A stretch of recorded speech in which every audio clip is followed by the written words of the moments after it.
Mao ni ang porma o syntax sa usa ka CSS statement.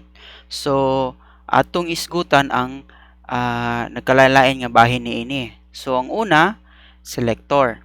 Mao ni ang element nga butangan nimo og style.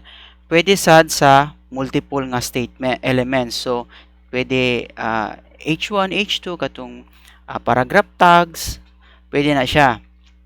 Ang sunod is property.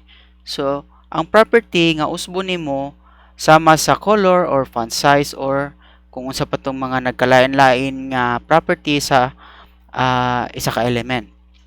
Ug ang sunod is ang value or kadtong gusto nimo nga iset sa property sa element. Okay? So sa example nato is red. So mao ni siya ang pinaka simple nga statement sa CSS. So magsugod ka sa selector, sunod sa property ug sunod sa value. So ang sunod niyato nga iskutan is ang demo sa unsaon nato paggamit ani.